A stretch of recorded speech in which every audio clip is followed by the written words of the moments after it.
What's up, everybody? Josh, the Clearing Waivers podcast, coming at you for another week of the Clearing Waivers podcast. We appreciate you joining us this week. Tonight, we've got our special guest. Rance is out again, so we had to fill a spot temporarily with Tucker Franklin.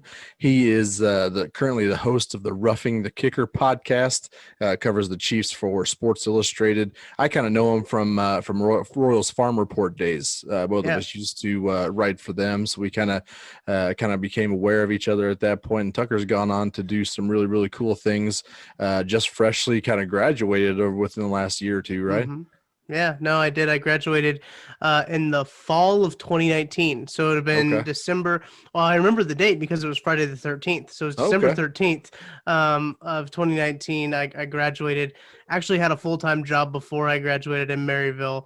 Yeah. And got laid off during the pandemic, but I was already talking with Joshua Briscoe about, linking up with him, seeing what we can do. And we had this kind of fall into our lap right at the right time. So I've just been a victim of good circumstance, I guess. I mean, that's not too shabby. I don't think a lot of college students have a full-time job ready for them, let alone just something in sports media, whether that's through it was the Maryville newspaper, right? Yeah, the Maryville Forum. They just were transitioning from daily to weekly, so I kind of, I guess, lucked out in that circumstance. I don't know if I could have done a daily newspaper while still trying to finish up my final semester of college. I was in media theories or something like that to close out my year, and that was like one of the hardest classes in Northwest. But I wouldn't have done it any other way though. I really enjoyed the experience and really enjoy where I'm at right now. Yeah. Well, where you're at right now with us is we were greatly appreciated. I don't know quite if we were on the trail of your upswing here, but here we are. No. I enjoy coming on any kind of podcast because I just like to talk about the Chiefs, obviously. I like to talk about the Royals, too. That's something I don't get an opportunity to talk about very often is the Royals, because I do just cover the Chiefs. And actually, baseball is my favorite sport. And, I love baseball. And, I wrote with Royals Farm Report. Unfortunately, I didn't write very long with them because I got the full-time job when I started there. Right. But I wrote 2 Bubba Starling articles and pretty much dipped. So, but both good. Seems like the good Bubba articles. Starling part of that is very apt. Yep. Well, yeah. Short-lived. Call me the Bubba Starling. Yeah, call me the Bubba Starling of Royals Farm Report because that's pretty much how it went. High star, and then just kind of taper out a little bit. Burn bright, baby, burn bright. Well, we like I said, we appreciate you coming on, filling in for Rance here. Brian and Kitty are your usual co-hosts here, so they're kind of old hat to them. But we appreciate you coming on and joining us here. You can, after this, go, or right while you're listening to us, you can go follow Tucker Franklin on Twitter at Tucker D Franklin on Twitter, spelled just the same way as it sounds there. But we're going to cover a little bit of Chiefs with them a little bit to start off with that Chiefs-Panthers reaction. And then, like you said, we're going to talk a little bit about the Royals, doing a little cleanup of the regular season. There was some hardware handed out, and then we kind of touch base on what we'd like to see in the offseason here coming up. And then we'll get into the usual shenanigans per usual. But I guess let's go ahead and kick off with the clearing the waivers. We're clearing the waivers. So let's get down to it. Chiefs and Panthers. Chiefs pulled out a squeaker on a potential very close 67-yard field goal from the Carolina Panthers, barely squeaking out the win 33-32. No, 33-31. That's right. But we kind of mentioned it last week that the Panthers are kind of a lively team, especially when they get Christian McCaffrey back. But I guess, Tucker, what was your big takeaway from this Panthers game? Yeah, my big takeaway was nothing from the Chiefs' perspective, which is kind of odd. My takeaway was the Panthers are good, and the Panthers will be good in a couple of years. They're going to be probably a playoff team, especially if they expand the playoffs to 16 teams. Now, we saw the NFL vote on that on Wednesday. They said that, they will go to 16 teams if there is a league-wide bye week or another cancellation of a game, or if there ends up being a week 18, we'll see that. But I could see the sneaking into the playoffs because they are good. Probably not this year because they're still going through the growing pains with Matt Rule and everything. Christian McCaffrey now acquired a shoulder injury in the Chiefs game, and he'd been dealing with an ankle injury. But I like the direction that the Panthers are going. That's really what I took away from that. Is the Panthers are in good hands with Matt Rule and company. Yeah. I think you guys touched it on your podcast here this last week, but about Matt Rule or potentially getting Eric Bieniemy passed up for Matt Rule, and then that very much on the right path. Like you said, Panthers are 3-6 in a tough division. Falcons are 3-6, and I'm on the record saying the Falcons are better than their record, and now we're throwing the Panthers in that group too. I think there's definitely some validity to that, and I'm also on record saying the Bucks are not as good as they think that they are, but I might be wrong about that. But yeah, I very much agree with that. We all knew that the Panthers offense was a little bit spry, especially without. I mean, they were good without Christian McCaffrey, and getting him back was a huge deal. He had a huge game again, and then. It makes a lot of sense because this is my first year with him in fantasy football. So it makes a lot of sense that I might just get a couple weeks out of him and then he gets sidelined again. But yeah, I totally agree. Panthers probably a little bit better than the 3-6 record. And I totally agree that they could be a playoff team here very, very shortly. And it's exciting to see that too. I think it was good to see the Panthers have this sort of rebound after, they had Cam Newton leave. They had Luke Kuechly retire. And now all these old heads, you can say in air quotes, with the Panthers regime are now gone. And now they're getting younger and they're looking really good. And I don't know. I just came away from that game really impressed with how the Panthers are going. And Joe Brady, we obviously know he's a great offensive mind at LSU, and he did that everything with Joe Burrow. But he looks really good as an offensive coordinator for the Carolina Panthers as well. Yeah. And they're successful without. I mean, that Luke Kuechly retirement at the beginning of the season was kind of wild. That was kind of like the Andrew Luck almost. Maybe, I mean, he was integral to that defense, and I would say just about as impactful as Andrew Luck when he retired. I would bet. Yeah. So it's very, very surprising. Their defense was not. I think I saw that they were like second to last in DVOA going into last week. So the fact that they only allowed 33 points to the Chiefs, but it still seems like quite a win. They were a stout defense there for a few of those drives. So yeah, I was okay with that. Brian, what stood out to you here?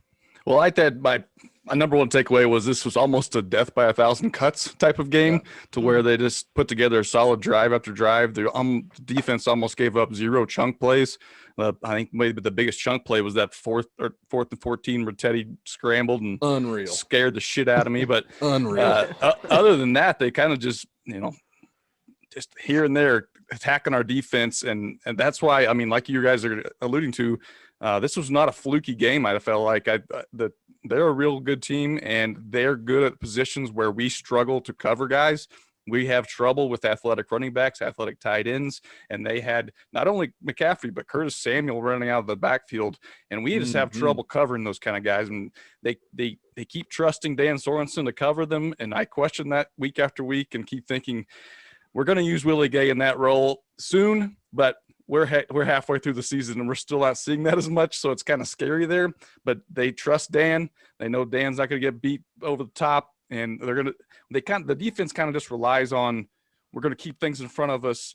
You might get your 4 yards at a time, but at some point we're either going to get you for a loss, you're going to throw an interception, there's going to be a holding call or something ruins your drive.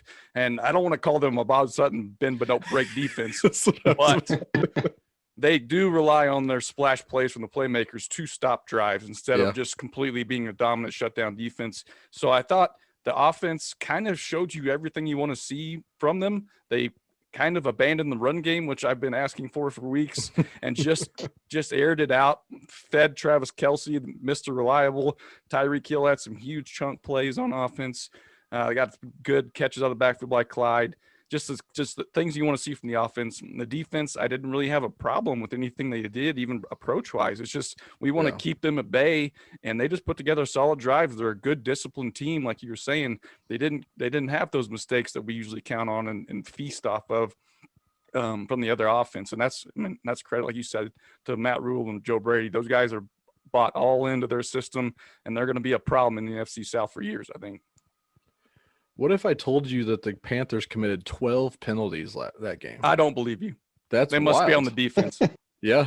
I I kind of thought I went into this kind of doing the research thinking that a lot of the same, like they didn't make that many mistakes, but 12 penalties is not nothing. It was way more than I thought it was going to be. 12 penalties for 82 total yards. Chiefs had 8 for 75. So they weren't perfect, obviously. The thing that kind of stood out to me, and this kind of goes into that, is that we can kind of continue to see the recipe on how to beat the Chiefs. We know that you got to control the clock and you have to get in the end zone on those. Carolina controlled 19 and a half minutes in the first half, scored on 3 out of 4 possessions. They possessed the ball in 19 and a half minutes in the second half as well, scored on 2 of the 5 possessions, and 2 of those were missed field goals. So they had that kind of pillar in sight, and they just kind of couldn't quite get it to the full completion. That's what I'm trying to say. Also got to force at least 1 turnover. Chiefs didn't turn the ball over. Got to stay on aggressive on 4th down. Boy, Carolina did that in spades. 3 for 3 on 4th down. I went back and looked. The teams are now 11 and 16 on successful 4th down conversions against the Chiefs. So that's kind of a little bit of a red flag to me, in that that's one of the main pillars on beating the Chiefs, and that is 100% being done actively.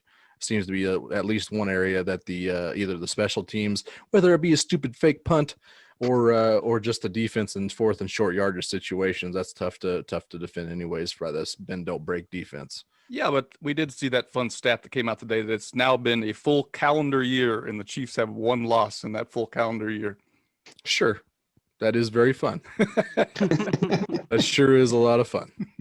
It's splitting hairs here, but yeah, I think those 3, and then they got to make the big plays down the stretch, which the Panthers absolutely did. There was a series where they had like 3 back-to-back plays that were just insane, whether they were insane catches or just the weird 4th and 14 conversion. It was just they started making the plays down the stretch, and I think that was Tucker. I know you guys said it on Roughing the Kicker that you kind of expected this to be a Teddy Bridgewater choke situation where you throw a pick at the end like you did last week. And then turns out he actually made some great plays down the stretch. So I think that was another one of the pillars that they certainly got through. So like Carolina seemed like they played a very good game. I know the CB or the Fox announcers were talking about the Chiefs requiring all teams that play them to play a perfect game for 4 quarters. And I think that's what we kind of saw here. They played a perfect A game and not necessarily an A+ game. So I think that's kind of the big takeaway is the tape on how to beat the Chiefs continues to get a little bit longer, but sometimes it's just not enough. So that's right. And we got promising news this week about this vaccine coming around the corner. And I have great respect for our healthcare workers, but I think we can all agree the first vaccine that comes to Missouri goes to Patrick LaVon Mahomes. The very first vaccine. I mean, we can't afford to have him get this in the playoffs. Can I actually I'll take the first one for him to make sure there's no side effects. I mean, him and I are physically the same specimen. So I think that I would make the best guinea pig and test lab rat for him, I think, at this point. I'll volunteer my body for Patrick LaVon Mahomes. Brian, you mentioned Tyreek Hill, monster game, 9 receptions for 113 yards and 2 tutties, 18 targets, 18. That also surprised me. And there was 2 or 3 different plays there in the first half that he could have actually had a bigger day. I kind of went back and looked at it. I think he pretty could have easily been at 183 yards and 4 touchdowns if they had just been hitting on those 2 big misses there in the first half. So I think a couple weeks ago I tweeted something from our account saying, it's really tough to start any Chiefs player fantasy wise now, just because they were spreading it out all over the place. That has since changed. Yeah. Tyreek Hill has become dominant once again. So. Anybody else have any other takeaways? Kitty, did you have anything? You were watching. I was busy hitting the golf links. Oh my god. You gotta get out on the course. It's true. Weather's turning soon, so I'm just and I don't think any of us will be doing a whole lot of activities during the winter time. So I'm gonna get all my outdoors in now before that's fair. Before the end of the year. So that's fair. we did have one of the guys had the the game on his phone. So I was listening to some Chiefs audio while we were golfing. So, and I did see that amazing, as a Teddy Bridgewater dynasty owner, watching him dive scared the hell out of me too. And then until he got up and walked away, I was like, all right, good job, Teddy. Good aggressive play. Don't do it again. That was something else. I had one minor gripe, and it's not even with the Chiefs. It's with Chiefs Twitter. And every time Harrison Butker misses a kick now, we have to get on and have some, like, we have to make a statement about it, about how fans are claiming that he only misses extra points, so don't worry about field goals. Like, what's the alternative? We're not going to cut him. There's not anybody better out there. So why can't we just watch him miss and say, shit, that sucks, and we move along and don't tweet about it? Can we just do that? I've got a suggestion. No more PATs for Harrison Butker. Only 2-point conversion attempts, and he kicks 50-yard bombs, and that's his job. And that's fine. If that's your argument and that's your thing to back up and bitch about Butker missing, I'm fine with it. But let me know what's your alternative, because we're not getting rid of the guys. And do you feel good? Which scenario do you feel better about? Harrison Butker hitting 2 extra points in a row, or Patrick Mahomes converting one of 2 2-point conversions every time? Yeah, I think that's pretty easy logic in my opinion. I know the analytics geeks would love that to happen. Sure. And that's beyond. Go ahead, Tucker. Yeah, we had a question on our podcast actually a couple weeks ago. It was during that stretch where Butker was missing, several. It was like 5 out of 6 or something like that, 4 of 5 or something like that. And during that stretch, someone said, "Hey, should the Chiefs just go for 2 every time?" And I said, "Yeah, probably. They probably could, and they'd probably be okay." But the thing is the same gripe with Chiefs Twitter is they're gonna say, "Oh well, Patrick Mahomes missed this 2-point conversion. He can go 8 for 10, and they'll talk about the 2 he missed."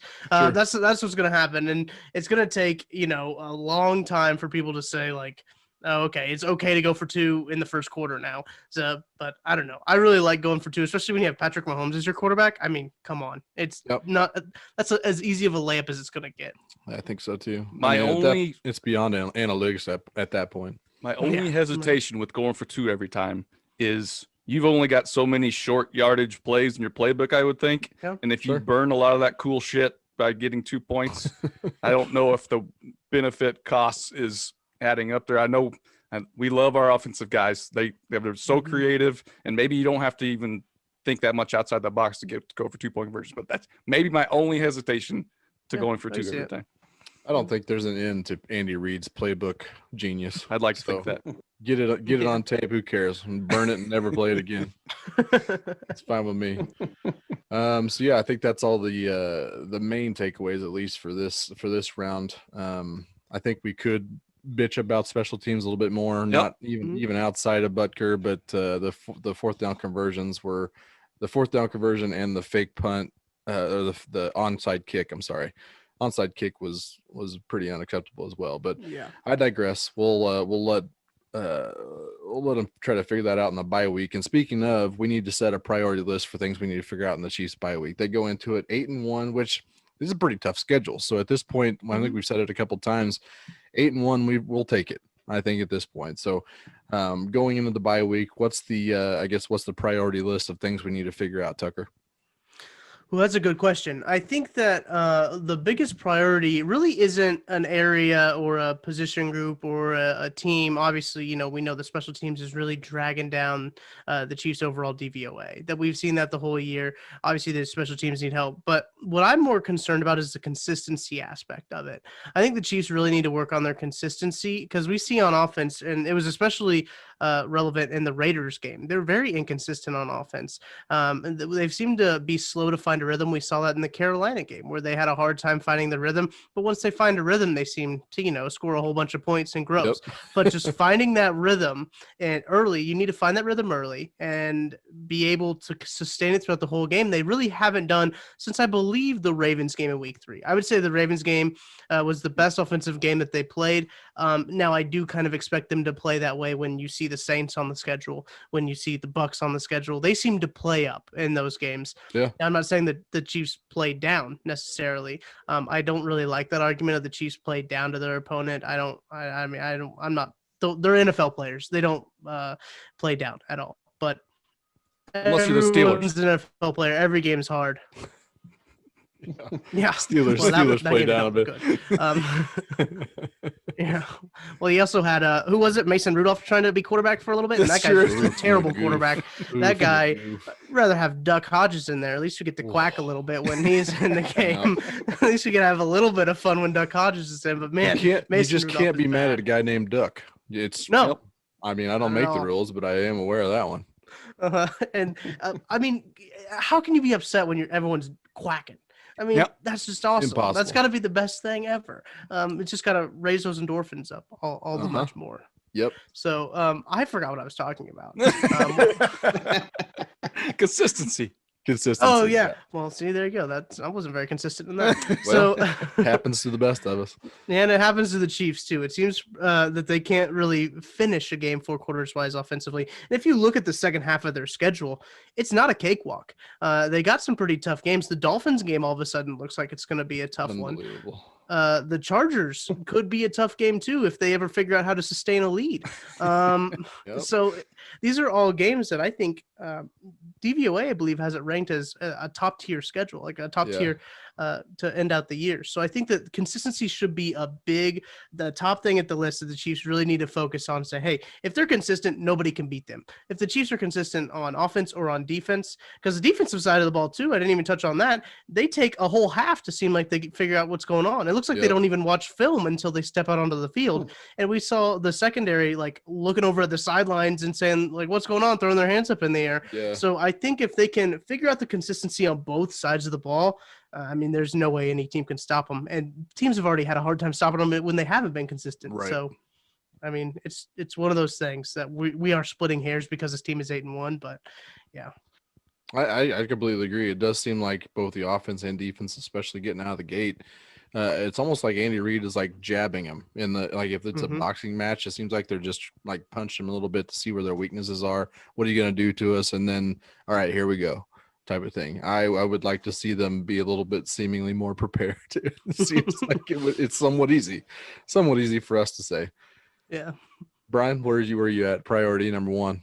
I think number one is coaching up Willie Gay, but I've talked about him every week, it seems like. So I'm going to say my number two is I'm going to call it going dumpster diving. Right now, you're seeing across the league a lot of the players that didn't get traded, that want to get traded, are being cut. And that just so happens to be at some of the places we need some help now. Taco Charlton got hurt, and you see some big names like Vic Beasley, Tack McKinley got released recently. And these are guys that are seemingly clearing waivers, so you can sign them for whatever they want to play for. So hit them with that. What are they doing again? What? Are they clearing waivers? Yeah, they're clearing waivers. Okay, I got it. Yeah. Just making sure. We've also seen recently Steven Wisniewski got cut, and he was the guy that the Chiefs used well to plug in holes there. We've seen some offensive line struggles with injuries and stuff like that. So I'm guessing Veach is doing a lot of scouting right now on if those guys are actually bums this year, or if we bring him in, we can actually use them and fill some of those holes. So I think dumpster diving is going to be a big part of this week. See what names they bring in.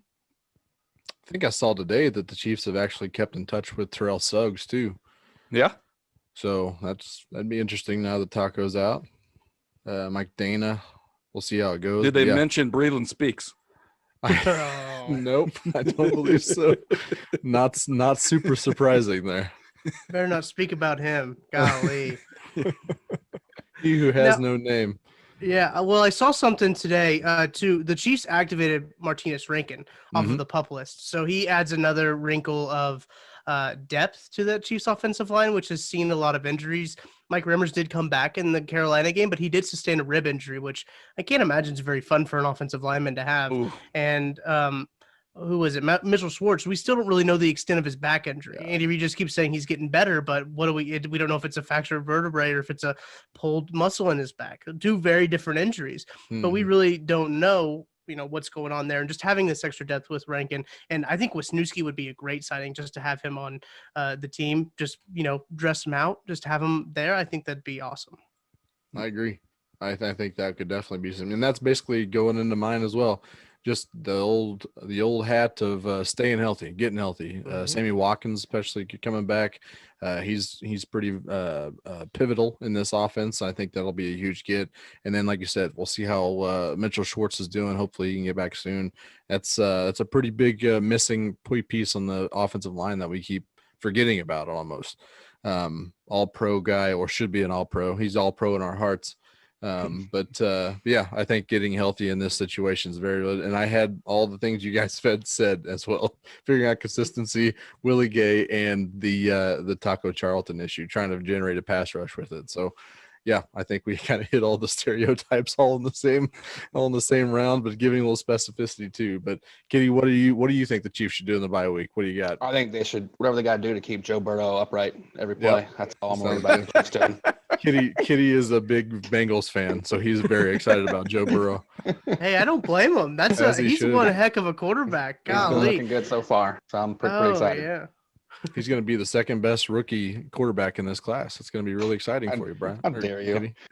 How dare you? Isn't that crazy though? He's having like one of the best years of a rookie, but then Justin Herbert is also having another great year as a rookie. Unbelievable. So what Herbert's doing has been impressive too, because I mean, his stock was seemingly falling way harder than it ended up actually falling in the draft itself. But people were really just this West Coast kids don't draft West Coasters. They're not, their heart's not in the game. Only stay in the SEC in the South. So he's couldn't even get Rod Taylor out for the starting gig. That's right. That's true. Until he got stabbed in the lungs by the doctor. It's like a golf tee to the chest. Yeah. I still can't believe that story. We've seen a lot of crazy things in the NFL, but that's gotta be one of the worst things that I've ever seen. Yep. I'm not that old, but I mean I'm only 22, but that's gotta be one of the weirdest things. Even Bud Kilmer from Varsity Blues knew where the needle's supposed to go. That's true. Unbelievable. Oh man. So yeah, we'll see how the Chiefs do coming out of their bye week. We always know how that's going to go. Plus, it's at the Las Vegas Raiders, who we've gone on the record of saying that's going to be an absolute bloodbath. So I look forward to Brian's best bet next week, where he goes off on a rant and his veins start bulging out about how excited he is on whatever the Chiefs need to cover. But it is a Sprite team. We'll probably do a little bit more of a preview next week. But this week, get your bye on, get your vacation on, get healthy, boys. We'll see you in a couple of weeks. So let's get into the Royals part here. Royals 2020 cleanup. There was a couple, like I said, a little bit of hardware handed out this last week. Alex Gordon won both a Gold Glove and a Platinum Glove. Nicky Lopez was a finalist for a Gold Glove in at the second base, but he ultimately did not win. Apparently Rawlings used the SDI, which is the Sabermetrics Defensive Index ratings, in order to hand out the hardware. Have a lot of questions about that for a couple of things, but mostly because you're not going to give it to Nicky Lopez. Somehow not I think he tied for third in the SDI rating at 2.2, but you are going to give it to Alex Gordon, who was the 12th best in SDI. I don't really understand that. But it was his 8th Gold Glove, his 2nd Platinum Glove. Kitty, what did you have thoughts about this Gold Glove and the Platinum Glove handed out? I mean, it's a great way for Gordon to end the career. Just kind of nice for him to get a little more hardware on his way out the door, just to increase his legend status among Royals fans the world over. So congrats to Alex Gordon. Thanks for all you've done for us, but it's time to move out of the fucking way. I'm done watching that guy swing a bat. I am done. I'm excited for that. It's tough to see that possibly the worst two offensive value players both get recognized for the defensive value, and this is not something. I mean, Dayton obviously knows this. That's what they kind of bring to the table, but it's just so Royals to know that they're very good defense, and that's it. Yeah, well, at least they're bringing that to the table. I mean, there's been some Royals players that didn't do either one very well. Sure, so. That's a valid point. Yeah. I can stomach the all defense no bat a little better than the no defense no bat players we've had run through the Royals lineups. Sure. Tucker, what do you think about these two players getting awards or lack thereof?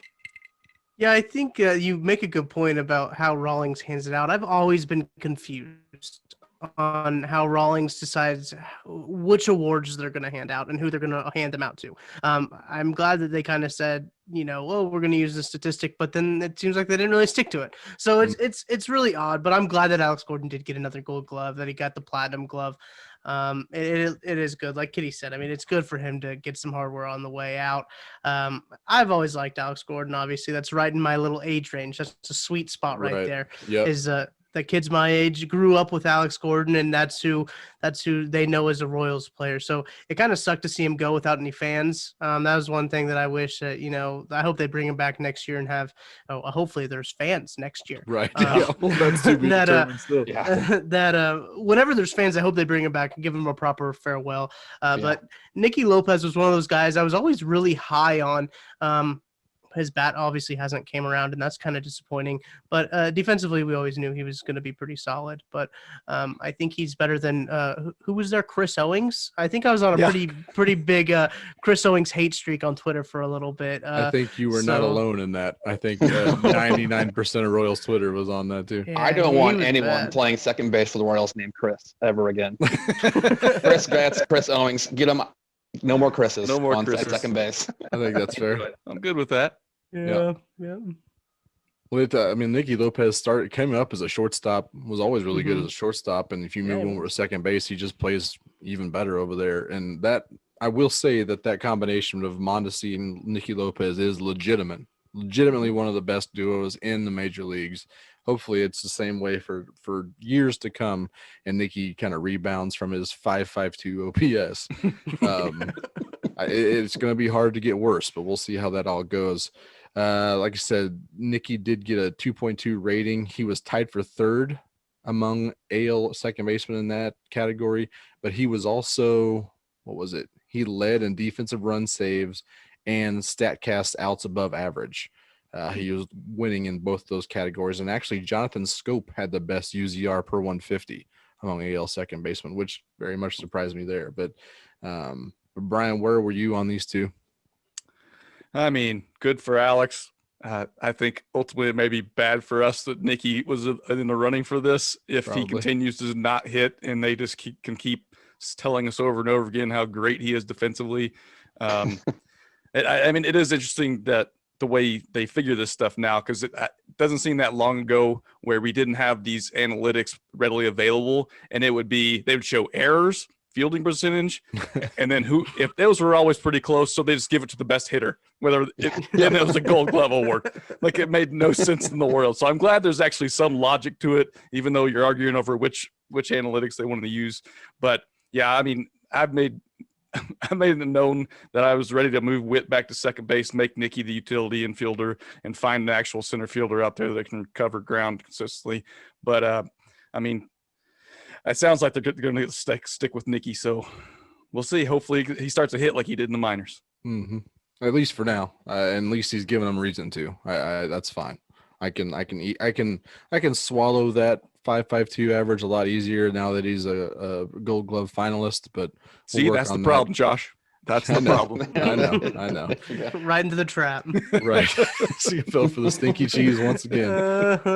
I did downplay the Alex Gordon part. He was first in the SDI rating, which usually they do an SDI rating thing that's based off of like a batted ball location based data and play-by-play accounts, but they also do like a player and manager vote. And I guess all this is stirred into a pot, and out comes Alex Gordon on a usual year. But this year they didn't have the vote for whatever reason. But Gordo was 12th overall in the AL among fielders. He was the 12th best fielder in the American League. First in UZR per 150 among left fielders, third in defensive run saves, and he was 19th in the outs above average. So very weird variation. First in your hearts, though. There. First in your hearts, yep. But that doesn't matter. He's a Gold Glover and now a Platinum Glove winner. And before we move on, I need to do a quick shout out to Nolan Arenado, was the NL Platinum Glove winner. This is his fourth consecutive NL Platinum Glove, 4 in a row. Unbelievable. He is very good at baseball. He was your dream crush on who the Royals would go get. I wanted him so bad. And then I was clamoring for Nolan Arenado. I was wanting the Rockies to part with him and the Royals just to back up the Brinks truck. Rockies give him that huge extension, and then they started playing around with maybe they're shopping him. Maybe they are. It's like, don't do this to me. Don't toy with my not fair. Yep. So let's go into what we'd like to see in the offseason coming up. I think Jeffrey Flanagan has kind of opened up the Pandora's box here with the last few mailbags about possibilities, bringing in free agents or making trades or who could be possibly brought back. Rosenthal and Holland. But I guess at this point, Tucker, what do you want to see this offseason, and whether it be something specific or something generic? Yeah, obviously, specifically pitching has always been the problem with these teams. Whether it's relief pitching, starting pitching, I'm all for any pitching help. But I just really generically want to see the Royals be fun again. Do I want them to be fun to watch? I struggled to get into Royals baseball this year, and I hate saying that because baseball is my favorite sport. I love the Royals. I just had a hard time getting into it, especially the buzz around the Chiefs and the NFL season coming up. So it's so easy to slip out of that, and I just want the Royals to become fun to watch again. That's really all that I want. Good pitching goes into that, I think, because there's some games I would throw on there and be like, who's this? Why are they pitching? Yeah. And then they're not thrown anywhere near the strike zone, and it's just so frustrating. But yeah, I think the ownership change obviously is a good thing. I'm glad there's some fresh voices in there. Now, this is going way back. I don't know if I definitely agree with the Matheny hiring, but I'm sure you guys have beat that dead horse. We've hashed it out, yeah.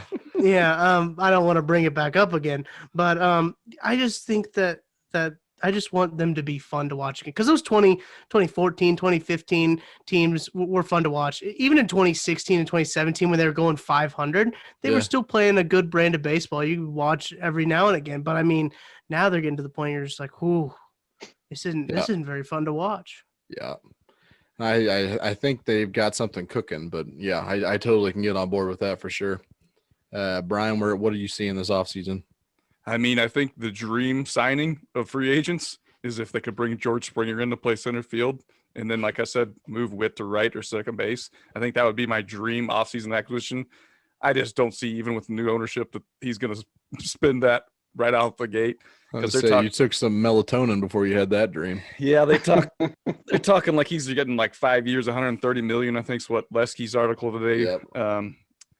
And so if we don't get the dream fill, I'm actually good with what he proposes what the offseason will look like, which was that they do what Dayton Moore's just presumed to do, and that's bring in Jackie Bradley Jr. for 1 year, 2 year deal, have him patrol the outfield, because I think that's so important for the Royals organization. We've seen it when the teams were fun.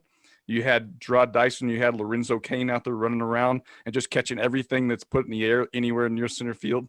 So I think that's so important for them to address this year, because I don't think Witt's that guy. He doesn't have that range anymore. He's perfectly acceptable, but he's just like average as far as we talk about defensively in center field. And I think we need to go above average center field defensively. And so that's why I would love to see them bring in Jackie Bradley to roam center field. I think Witt plays perfectly capable defense at second base, or if you want to put him in right field, I think that's fine. But I think they have to address that center field position, because Bubba Starling's not that guy. I don't think so.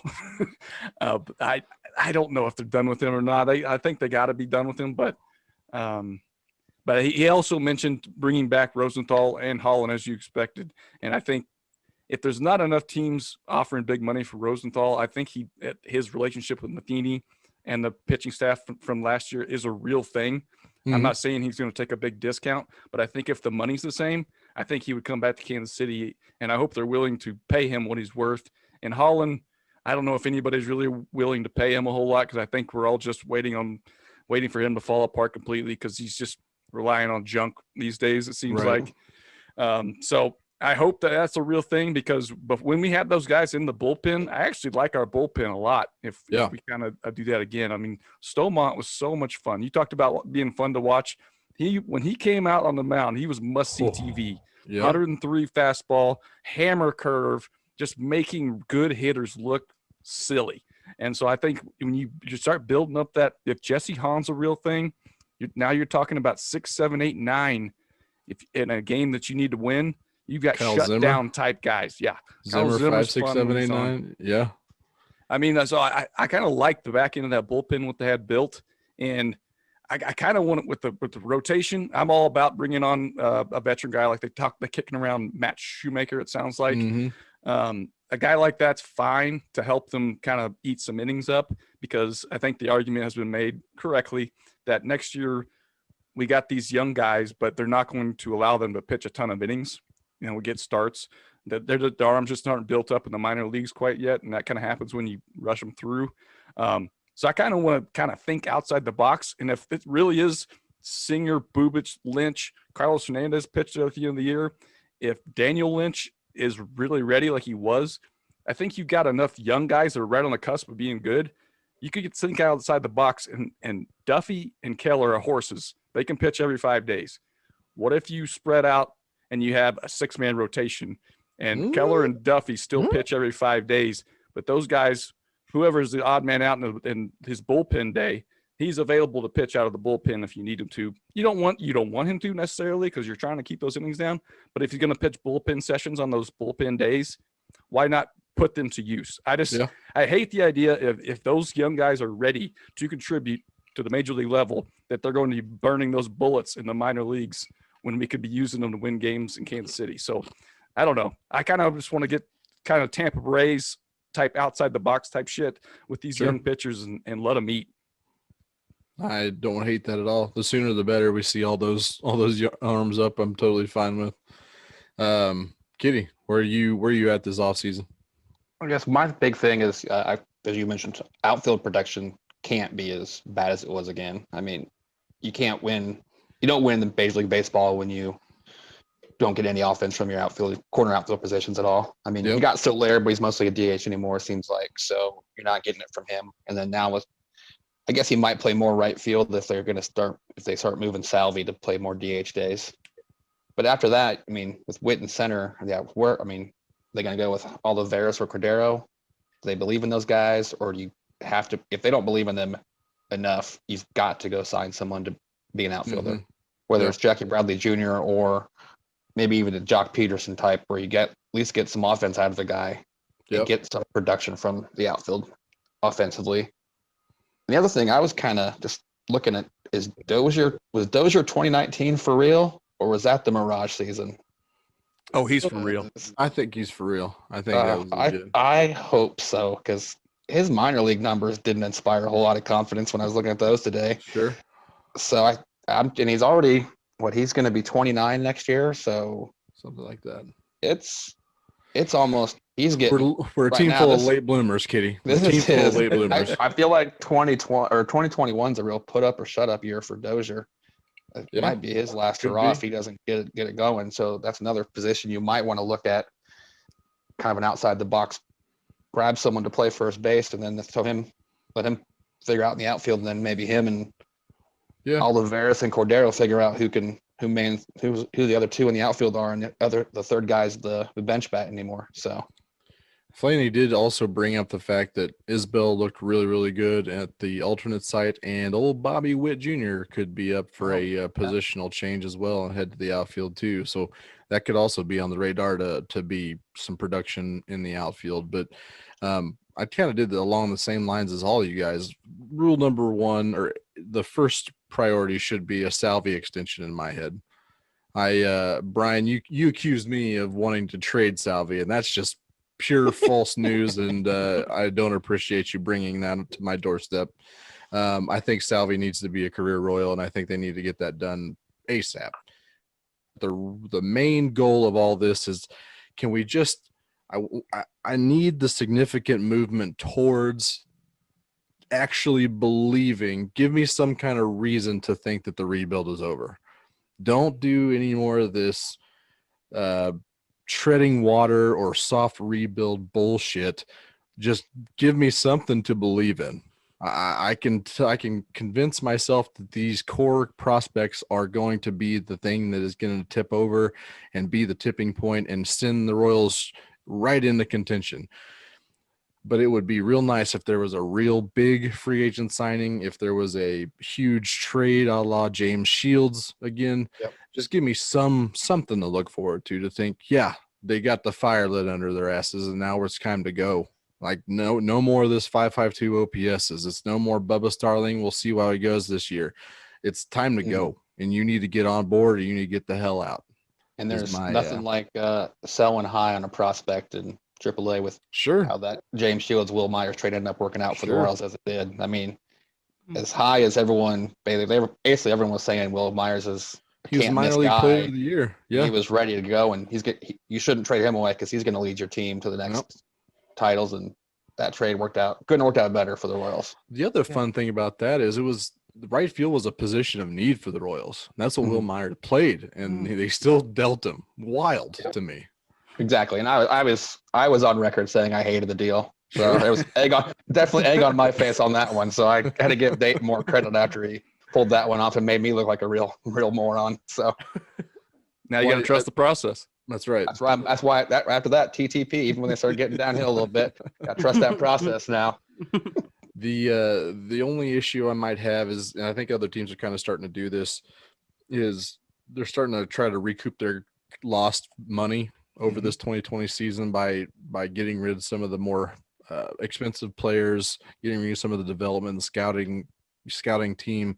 And I think there's been a number of articles on Royals Review, I think from Lesky and Hokias, that basically saying the Royals, this is the time when the Royals need to double down. It's like the money be damned. This is the time to go. And I could totally be on board with that. And they've already kind of started that. They've added 3 different scouts in development from other organizations. And something that a lot of people seem to like is they added Tom McNamara, who's apparently a longtime scout and exec for the Mariners. They actually added him to be a special assistant to the GM, which is what I think that's what Matheny was prior to being the manager, correct? I believe that's right. He was an analytics cool. That's all I know. Yeah, that's right. He did do that. Yeah. According to Spot Track, the Royals 2021 payrolls is about $65 million. I think it's going to be somewhere between 70 and 75. So I think that realistically, if they want to try to run it up to a regular season, they could spend about $30 to $40 million this season. And I got just the thing. There we go. Right. I like Talked about Rosenthal and Holland. Both of those, I think, get added. I think Rosenthal for $14 million, according to MLB trade rumors, kind of predicting contracts. They say Greg Holland's good for $1 for $5 million. Give them both. That's fine. Jackie Bradley, 2 for $16 million. Sign me up. That's good enough for me. Here, the one that I really want, and is really the big roll of the dice here, is Corey Kluber, 1 year, $12 million. I think he would be a great guy to bring in a veteran presence, and you could probably get a pretty good year out of him as long as everything's healthy. As long as all of his health, I think he could be a big addition, and then maybe give him send him out for a piece at the trade deadline. But I think Corey Kluber could be a big cornerstone into what the Royals could do to kind of turn the corner next year and give us all something to cheer for, make it a little more fun. God, I thought you were trading for Arenado. I want to trade for Nolan. Yeah, Kluber would definitely make it a little bit more fun. I like the starting pitching edition because that's one of the things that my gripe has been with this team for a little bit is the starting pitching has kind of seemed a little lackluster. It's just been boring. It's a snooze fest when it comes to starting pitchers. So getting Kluber, a guy like that in there, would be exciting. It would get people, to watch games like me who were kind of tuning them out. And if I see Corey Kluber going to the Royals, I'm thinking, oh man, that's going to be a fun guy to watch. Mm-hmm. He might be in the we need to win a title in my career part of his career. So we'll see if they even have a chance at him. But yeah, you're right. I mean, it seems like it just keeps going back to this rotation should have Yordano Ventura in it. And it would be a hell of a lot more fun to watch if he were pitching every 5 days. Yeah. Yeah. And then to your point, we kind of started out last year with same old Royals stopgaps where we're trying to see if Jorge Lopez is going to be a thing. We're trying to see if Clint Sparkman's going to be a thing. We try to see if Jake Junis is actually legit. we're just doing the same old thing where let's see what we're doing, basically what they're trying to talk about in the outfield now. But then I like what they did. They cut bait and they got aggressive with those young pitchers. And and by God, by the second half of the year, it was fun to watch Singer go pitch every 5. It was fun to watch Bubic pitch. It was fun to watch Carlos Hernandez throw gas. I mean, it became a fun pitching rotation and pitching staff as a whole to watch by the end of the year. And granted, we didn't get to see Rosenthal anymore, but for the most part, by the end of the year, when fairly enough, you're welcome to tune out because they're not in contention anymore. But by the end of the year, they were actually pretty fun to watch as a pitching. Yeah. I think that's true. And if you throw Daniel Lynch in there, I'm watching that every time. And I'll always watch Danny Duffy start. I love me some Danny Duffy. So hell yes. It could be a whole lot more fun to watch the rotation. And then the bullpen is obviously dynamite at times. We need to get that offense back up to where it needs to be. That's get Mondesi going. Go get Arenado. That over under 750 OPS bet still on the table, Kaiser. Yeah, it is. Way over. That's a bet I hope to lose. Breakout year. If I lose it, that's fine. I don't want to look stupid again by. I just want to speak into existence. Get my damn hopes up. I'm ready to get hurt again. I'm ready to get hurt again. We'll 80 steals. We'll put a caveat on AB is needed for this bet. We'll figure something out. It's probably a good idea. Probably a good idea. So yeah, we'll wrap up the clearing the waivers on that note. Hope the Royals get a whole lot more fun to watch, but even so, we'll probably still be watching for at least the first 3 months. Let's move on to shenanigans. This week we've got Kitty on the DFA, but we have to start it off the correct way. Yeah, it's time to play DFA. Kitty's question this week. Tucker, we're going to give you the honor of going first here. So it's going to go Tucker, then Brian, then myself. We usually have a trivia question with multiple answers. Each one of us is going to get 3 options before we are DFA'd and then thus out of the game. So, Kitty, go ahead and fire away when you're ready. Well, after this weekend's Chiefs W, there's been a lot of teams I felt like scoring a lot of points and losing games. So I found there are 9 teams, one team's done it twice, that have lost when scoring 32 or more points in the NFL this year. So we have interesting. Okay. 9 teams. I mean, if I left it at 30 or more, that added 7 more teams. Wow. So God, there's been a lot of teams that have lost with a big number. So 32 or more and lost the game. And only one of these teams has done it twice. Yes. Interesting. So, Tucker, when you're ready. So I know the Chiefs have done it. Did it this year?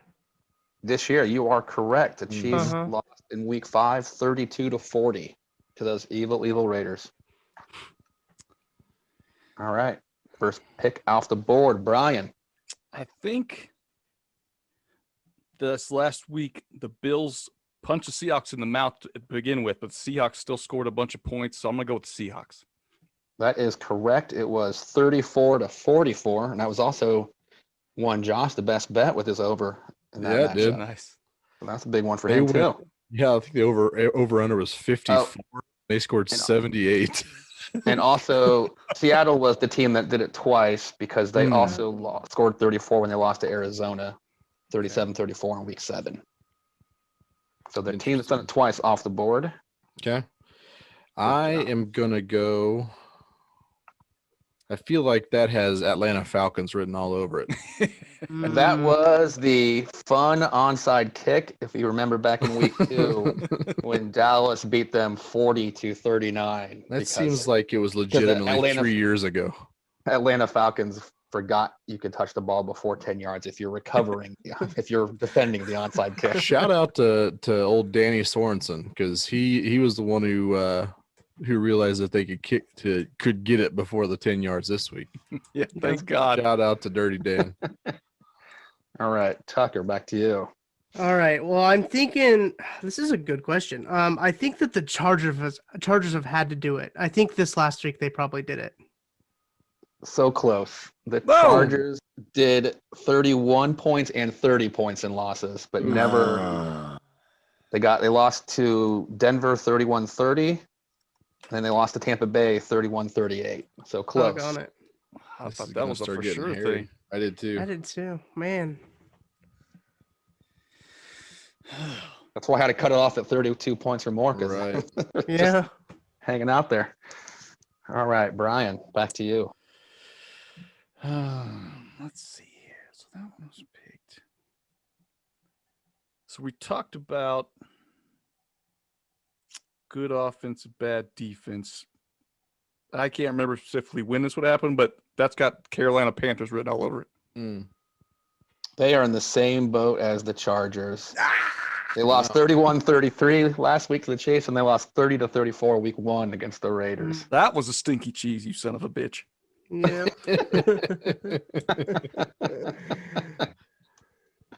I'm going to go with the Vikings. Got to be on there.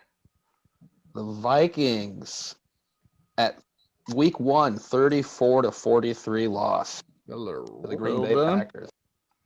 They had a 30-point loss as well. They lost 30-31 as well. All right, Tucker. Oh, golly. So yeah, you got to think of teams that have good offenses, bad defense. Another one that comes to my mind is the Bills. The Bills don't have a very good defense. Could the Bills one there? The Bills are not on here. I don't have them. They did not make it. Doggone it. I'm on a cold streak. Yeah. Don't worry, you'll come back. Brian? How about Minshew Mania? Jaguars. Let's see here. I don't think they made it. They did not. Not even in the running. I don't see them as a 30-point loss either. They had to be close. They've got to be probably scoring 28 and 29 all their losses. You would think so. I think they've only lost 2 games. I can't remember what they were, but I would wonder if the Saints are on that list. New Orleans just missed a cut by losing 37-30 to Green Bay in week 3. I was gonna say it was the Packers game. Josh, is that your first option or second? Yeah, first. That is first for Josh. So BK and Tucker both staring down it right now. We're on the cut line. Yeah. Here's my thought process here. So you got to go with teams with good offenses, but also the Ravens have a good defense. But I don't know if I want to. I'm going to go with it. The Ravens are the team that I said, well, maybe they could do it. So I'm going to go Ravens. They are not on the list. Oh, man. So that is strike 3. That's all right. All right. We use options here, Kitty. We don't use strikes. This is That's right. Sorry, I'm strikeout. I'm thinking baseball again. I went strike 3 on that, so that's my fault. Completely way off. We've only gotten 4 of these, correct? Got 4 teams so far. Yeah, there's 5 teams left. You guys have. Really? Yikes! You guys are somehow dancing around, but when I have this thought in general of a franchise, it's the Detroit Lions. So I'm going to go with the Lions. I like that. They are not on the list either. Wow. What is happening? I don't know. I thought because one on here I thought you'd have. The Lions love to lose shootouts. They do love to lose shootouts. I get it. But they have not done it this time. God dang. Before we get into the clues and the team effort here, I feel like there's some sneaky cheese in this. Josh has a couple picks before. Feel like the Bengals are on this list. 37-34 loss to the Cleveland Browns. There it is. The cheese was there. You guys should have been eating that chease. It's there for you. That's true. Stinky tiger cheese. God, that was an awful game to take the lead 34-31 late. Unless you had if you had Bengals plus 3.5, you didn't hurt you. That was tough. It's a little saving grace for your day. If you had Bengals money line, then you were a little more upset. Their defense has been decimated with injuries. Their offense has also had a ton of injuries, but I think that they put it all together at one point, and I'm going to say the 49ers. 49ers are not on the list. So we're down to your final option. Yep. So we get one clue. Yeah, let me and then we can talk amongst ourselves to try to take them down. We got 4 more teams to go. Yeah. Yeah, it's hard to the clue. Let's see here. Hard to give. I mean, I know the Cardinals only have 2 or 3 losses, but they score a lot. They score a lot of points. Let's see here. I'm trying to think of a clue for you guys. I was also kind of thinking about the Browns having a couple of those big weeks and still not winning. Mm-hmm. Colts have had a great defense, so I don't think they. Yeah, that's true. Talk. I mean, 2 of these are division games. One NFC, one AFC. It's kind of hard to give clues here right. without giving it away. Once you give start getting to specific. There's only so many teams. I don't know, Josh. What do you think? I mean, the Eagles haven't scored enough. And one of these teams you've already That's picked. true. One of these teams has already won a game that you've picked in this scenario. So that's probably the Cowboys then, right? You want that? You're gonna go with Cowboys Falcons probably. Yes, it has to be Cowboys. Has to be Cowboys on there. that Cleveland versus the Cowboys, Week 4, 49-38. That's right. Back when Dak was still had 2 legs. Manning the helm. Still kicking it, yeah. It's still surprising that they've only done it twice, though. Also, what about the Titans? They've had a really good round of offense as well. And they've got a couple losses. I can't remember what the one was to the one they got absolutely destroyed by the Bills, but I don't think they cleared 33. That's right. Yeah, they scored like 10 points that game. Yeah. I'm gonna wipe those out. I'll give you the scores. See if that jogs your memories. It won't. 35-32, 37-34, 42-36. What were the spreads in those games? I did not write that down. So one team that comes to mind, I can't remember how they did early, but the Dolphins might have been a team that could have scored 30 early. I know with Fitzpatrick they didn't have a ton of losses, right? But and he was playing well. And they were playing well. So I don't know if that's certainly what you want to go with. The Cardinals were also another one that I had written down. Cardinals also a good one.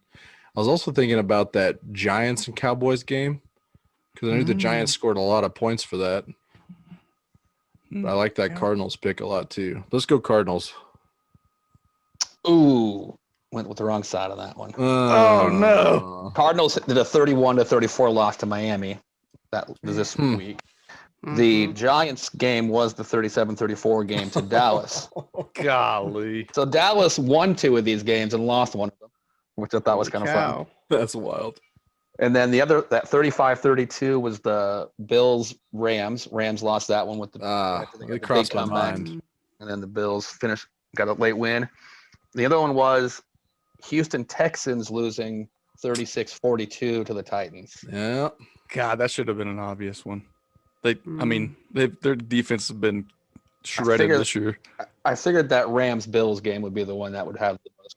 It's so far back now, and it just I would think that the Giants one was probably the hardest one to guess. And I actually named that game. That's so stupid of me. Oh wow, good job, Josh. Way to get the hard one. I didn't get it. I'm still an idiot. Well, that was an interesting question. Yeah. I'm not going to say it was good. It was very tough.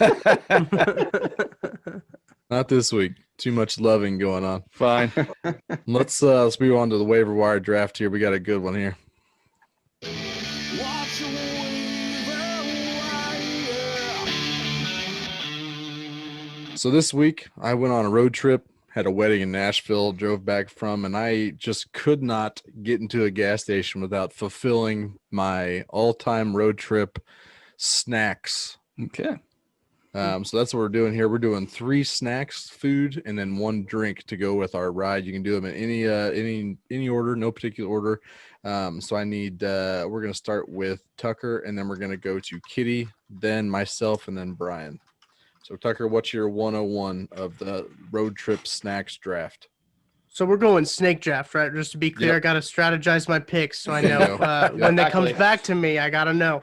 So first, 100%. I'm gonna start with a snack. I love a good roller hot dog. I know that that's probably not a common thing, and they're not out a whole lot right now with the coronavirus and everything.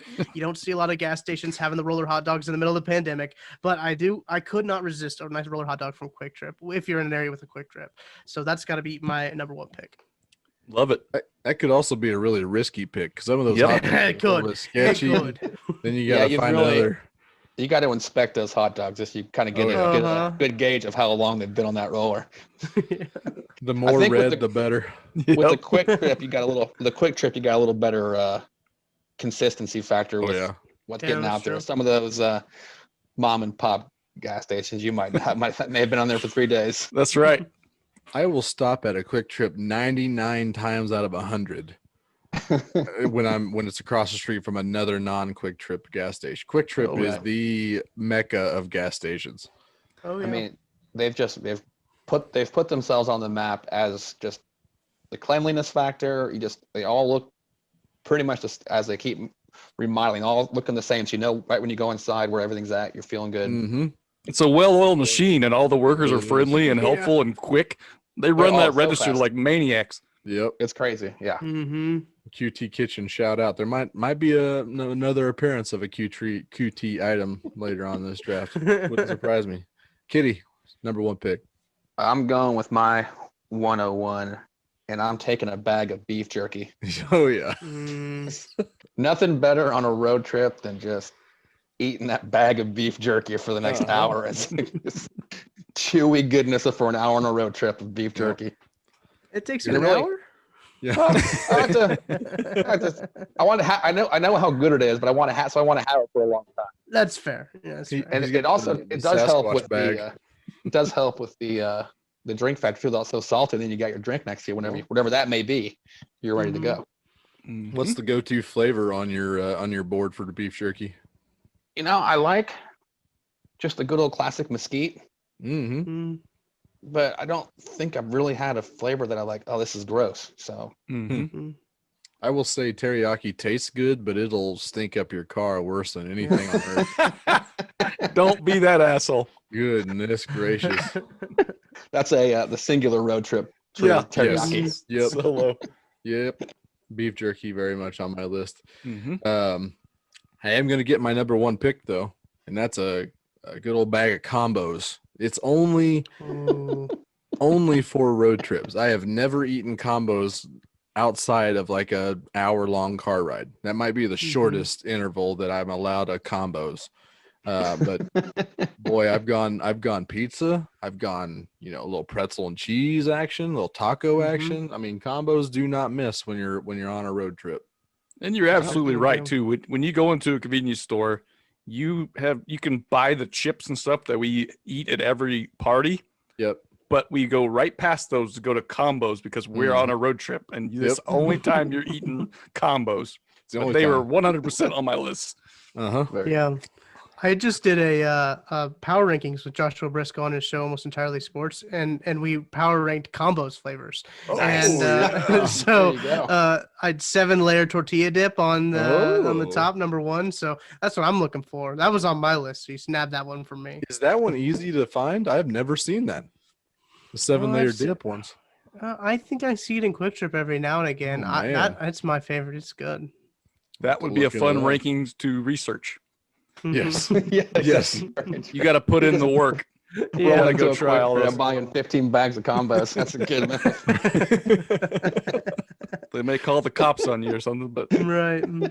Speaking of fun to research, we've been doing this once a week for over a year now, and now we just need to do a rankings of the funnest draft to research rankings for. That's true. That's I think we could probably do that. It'd be a very meta moment. So I mean, we can just get into genres of beer. I don't know what you call them. Yeah. Sure. Genre. Brian, you're on the turn here. Oh, I'm getting my 1-1. And if you're going on a long road trip, I gotta have sunflower seeds. Yep. Yeah. Because they're dual purpose. They keep you busy. They keep you occupied. They keep your mind going. So you don't.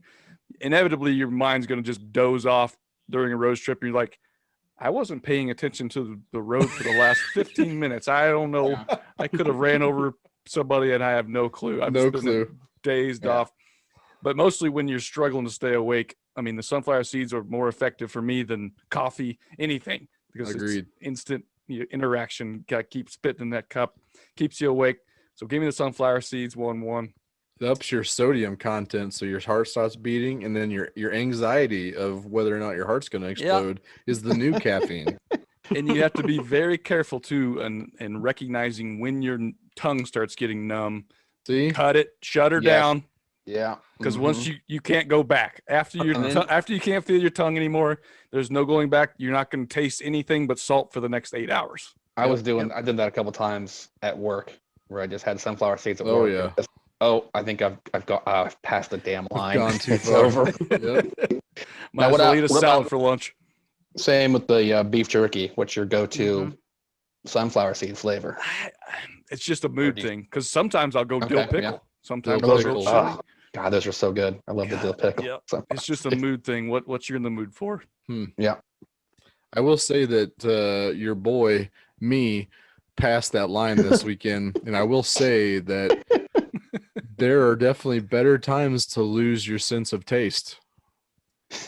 With COVID hopping around, taking people's napping, just taking everybody's sense of taste away from them. Not a great time. Just Not a add great to that time level lose of your taste. anxiety. Uh-huh. Yeah. Yep. Yep. It's coming back though, so I'm COVID free, at least to my knowledge. But Brian, what's kick us off the second round? Okay. I got to go classic road trip only snack because you never eat these unless you're in a car. And that's a bag of Bugles. You never go to a Super Bowl party and somebody brought a bag of Bugles.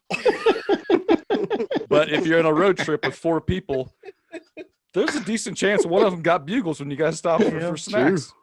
So I got to take the classic Bugles because that screams this category outside of combos. I agree. They've I think started so. to do the dessert Bugles. I had some of those hush, Whoa. not hush puppy. They're like the Muddy Buddy, Mm-hmm. the old Really? catnip. They got those Okay. in bugle form now. Okay. All right, good. Bugle's very good choice. Yeah, Back I'm to pumped. kid, or no, it's back to me. Isn't That's it? you. I don't drink Gatorade outside of road trips because I feel I'm probably going somewhere that I'm gonna probably drink at, so I'm gonna need my electrolytes later.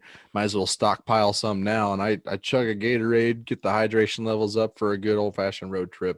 Give me No. Gatorade. Since you're only allowing us drinks in here, I mean, I feel like you have to choose a flavor. Oh, Mm. okay. I mean, it's a Arctic Freeze. One of those Arctic dumb Freeze. new flavors. I'm very much in on Arctic Freeze. They've got a white cherry that is very Mhm. very good. So I got to go white cherry if I got feet to the coals here. I like that pick. I'm I haven't holding to had the it. coals, Josh, because when you look at a convenience store cooler, half of it's beer, and we can't really have beer on a road trip, Right. and then the other half's pretty limited. Gatorade or soda. We'll have to Kinda move watch our. my figure. Give me the sugary Gatorade, not the soda. Yeah, we need to move to a state with allows a little more freewheeling on the road trip driving with the beers. Uh-huh. That's right. That's right. And I mean, plus the big Gatorade bottles are the perfect spitter for sunflower seeds. Yep. Doesn't get much better than that. It contains everything. Get a little. Yep. It's perfect. Yep. All right. Kitty. I'm going back to a little bit of high school time on those bus road trips with all the high school students. Don't you do this? It's something I love to eat on the bus trip. you do Barbecue, this. corn nuts. Corn nuts, yes. On my list. Oh, I have never eaten a corn nut. Not, I don't think in a bus or in a car on a road trip. Yeah. Wow. I've never even thought about searching those out in the grocery store. That is Sure. a quick trip because I'm on a ride and I just want a damn corn nut. So good. I love those things. You love them, and everyone around you hates that you had them. Yes. Because there's nothing like corn nut breath. They are, and not only, I mean, because already when you open the package, the smell just it's over everything. It's wafting. It's the same as that teriyaki beef jerky. That smell is all over the car and or bus. The waft rating is high. You'd always every time you got them in high school, you'd open the package on the bus. Oh, who got corn nuts? Yep. Kitty did. Kitty again. Good thing is you can hear them crunching them from a mile away. So it's easy to pinpoint who did it. You can conceal that shit. You suck on those things for a while enough to get them soft enough to take you 10 years. Open them, pass them out to a few buddies. So then you got like 3 or 4 guys eating corn nuts at one time. That way, have some cover. Yep. That's not bad at all. I thought maybe you were headed another direction. We were gonna have some words, but we'll save it. He's got another pick before you, though. I know. Yeah. We got. You think I'm gonna steal your stuff over there? I think you're worried about? I mean, you could literally say on a bus trip, we used to get these all the time, and I would probably think that. So, Tucker, you're on the turn here for rounds 2 and 3.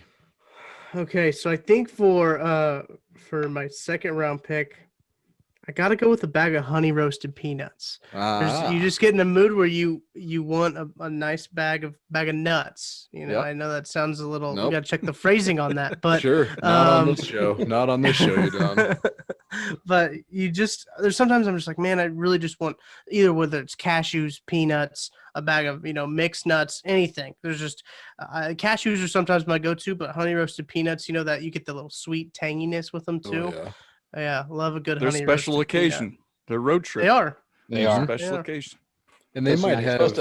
If you're eating nuts, just like, oh, I'm trying to be a little bit healthy and get a little protein. Yep. Yeah. Honey roasted peanut is a goddamn scam of a healthy snack. That's just I'm on vacation. Sugar BS. Like, that's a perfect road trip snack. You're not supposed to be healthy on a road trip. That's right. It's healthy fats, Kitty. Until you get to the very bottom of the file, and it's just the sugar honey dust. Yeah, exactly. Double that right down your gullet, and then you cough on it like you just ate the teaspoon of cinnamon challenge. Round 3 kickoff, Tucker. Oh, so I've got a few options here that I'm kind of mulling over. I guess it really depends on my mood here, but I'm gonna have to go with a bag of gummy worms. There's sometimes you just have a sweet tooth and you need some gummies, whether it's gummy worms, gummy bears. Personally, I prefer the worms. Oh, yeah. That's my preference. But I just think that gummy worms are that perfect little sweet tooth thing, and they're not too overly sweet. They're not like chocolatey sweet. They're a nice little chef's kiss. Chef's kiss. Yep. That's a great pick. That was my next pick right there. That was it. I mean, Kitty, if that was your next pick, you're going beef jerky, then corn nuts, then gummy worms, and then you don't have your jawline is just super refined, chiseled jawline. I mean, Kaiser knows my affinity for gummy worms, and I live with him. Once in a while, I'd stop by the 7-Eleven to get my half gallon of milk. Oh, look what's by the counter. Package of gummy worms for me. Don't mind if I do. It's a great impulse buy. It really was. I love a good steal. That was a great steal. Instead of gummy worms, Kitty's going with a now and later. It's been expired 2 years. Man, just trying to. There's one thing I want to pick, but I've never eaten it, so I feel like I can't pick that one. Ooh, fraud alert. Exactly. That's why I'm not picking it. Yep. So instead, I'm going to go with something that still gets your hands really messy, which is really not a great car ride thing, but I'm going with the Gardetto's mix. Yep, that's what I got. Yeah. Yeah, that's love myself that Gardetto's mix. It's better than the Chex mix because whatever Gardetto's secret sprinkle flavoring they put on there just enhances that bag so much more, which also makes your hands crazy dirty and dusty with whatever that is. But it is so good. So good. They also got those rye patties. That's something Chex Mix does now. And I saw they just sell the rye patties in the bags now. Do. I saw it at Hy-Vee. But what I do, an easy counter to the messy hands, you just pour it in your mouth. You just open it up and just pour it in your mouth. Leave your hands out of it. Yeah, just take the middleman out, just pour it straight in your mouth. I like that a lot. Yeah. That's perfect. Yep. That's big brain stuff. Could be a little bit tricky if you're the one driving. Yep. Be like those old Taco Bell Shack commercials where he's trying to shoot free throws by eating the taco. Yeah. You hit the rumble strip on the highway every time you tilt your head. Gardettos everywhere. Death by Gardettos. I had a pick, and I just had one come to mind that's a better pick, and I've only got one more. I've only got one more. No, I got two more snacks. So maybe I will be able to get the other one. But the pick that I remembered was hot and spicy pork rinds. You know, if you've heard this podcast, you know how I feel about pig fat, and pork rinds are a very, very good snack, especially on road trips. Give me the hot and spicy. I don't care what's on my fingers anymore. I got that Gatorade to quench my spicy thirst. So give me pork rinds. And you can crush one of those bags in no time because they're just crunchy air. Yep, exactly. They're so good though. Oh yeah. Very few snacks can give you like the puffy ones that you're just like biting right through, melts in your mouth, you're done, and then you get the jawbreakers that'll you'll have to suck on a couple miles down the road before you get that down your gullet. Yeah, and they've usually sunk to the bottom, so it's always regretful. You're like, God, I can't end with that one. Yep. Right. Brian, I'm up. Okay, I got salty sunflower seeds. I've got salty bugles. Give me some sweets. I'm going with my number one candy bar, which I didn't bring up the candy draft last week because it's not a traditional candy bar handout. Okay. I actually think the whatchamacallit is the number one candy bar. Yeah. And I mean, I would love to change that tradition and make that a thing that gets handed out on Halloween. But right now it just doesn't. The only time I get it is when I'm on a road trip, on a vacation or something, and I say, why don't you treat yourself? So give me the whatchamacallit. It is, yeah. My sweet. It's amazing. It is size. Amazing. It's very underrated. Yep. It is. They should really start making fun size of those for Halloween bags. Yep. So I could buy a fun size bag of whatchamacallit and eat them all myself. I don't have anyone come into my apartment for Halloween, so that'd be my bag. Be fantastic. Got to be prepared, and then if the rest of the candy is my reward for being prepared. That's right, Boy Scout motto. There you go. All right, drink. Got to take my drink. My last pick. Can I count an icy machine? Yeah, it was on my list. Yeah, I mean, I never indulge in icy machines unless it's on a vacation or something like that. You always just walk right past that machine as that blue and red shit's just spiraling. And then you're on vacation. You're like, well, why not? Vacation. Yeah. Let's have an icy. Especially if you're going somewhere hot. I mean, hell yeah. Like that blue raspberry flavor. Like, yeah. At what was that, Walmart and stuff, they used to have the blue icy, and then they had the Coke flavored one. Yeah, Walmart had the cherry icing that made you. That was the old, I think it was Curse Pharmacy out in LA that had the Coke and cherry. So that was just obvious mixed together. Yep, half and half. Yep, that's perfect. No, that would be a perfect pick. That is a good pick. That was back when Walmart had the little cafe. Wonder why they got rid of it. I would like to know, but I also don't want to know how long that blue shit has been swirling in the machine without being cleaned. It's frozen. It's fine. There's no germs getting in cold areas. It's behind a little panel there, so it's not mixed in with the rest. That's just a fake mix right there for you, just to see right in front of you. You're good. You're good. Nothing's actually getting mixed there. Right. So what's behind it is probably the problem. It's not getting mixed around. You're just sitting stagnant back in the machine. You should probably be more worried about the teen angst person that probably put that in there and what they were doing with it than the actual machine itself. The guy that's making minimum wage and hates his life and hates everyone around him and just says "fuck you all." And unless they work at a Quick Trip, and then you trusted those every people day. Get screened out immediately. Only the best for you. Trust me, I didn't make it, so I didn't make it. I didn't get the cut. You're your own boss at a QT. That's true. I'm gonna go with my final pick. So I've got the combos, I've got the Gatorade, I've got the hot, spicy pork rinds. I think there's going to be a little bit of trouble in paradise in my old tum tum on this road trip. So not really a snack, but I'm going to make sure I got me some Tums to make sure that everybody cooperates with the party. And I know that's going to be a controversial pick. I know it's going to be a controversial pick, but the logic is sound. That a bad tummy ache is going to ruin every one of your trips at this point. So I don't want to hear it. I feel like you're going to be popping those like candy to make sure your stomach's fine. So I think you're okay. Fair. If you're eating just one, then I'm kind of questioning. But you're probably popping in 4 or 5 of those things. So oh yeah, that Gatorade in and of itself is going to give me a week-long heartburn that I'm not going to be able to recover from without them. Josh is the undefeated king of asshole picks in this game. I'm just very creative like that, Brian. I don't know what you want from me. I'm very logical and creative, thinking outside the box and just doing circles. I'm playing chess while you guys are playing checkers. Thinking like an old. Yeah. I'm just living the dream, baby. Just living the dream. Kitty, back to you. Yeah, beef jerky, barbecue corn nuts, some Gardetto's mix. What goes best to wash that down? But strawberry Welch's. Oh yeah. I want to know the sugar content of that drink. I never buy Welch's soda anywhere, so that's a definite road trip treat. If I'm spending 8 hours in a car, I deserve a strawberry Welch's. Sure you do. Yep. I think it's delicious. Can't get enough of it, but it's not an everyday soda for anybody. Yeah, Or it shouldn't be. No. Well.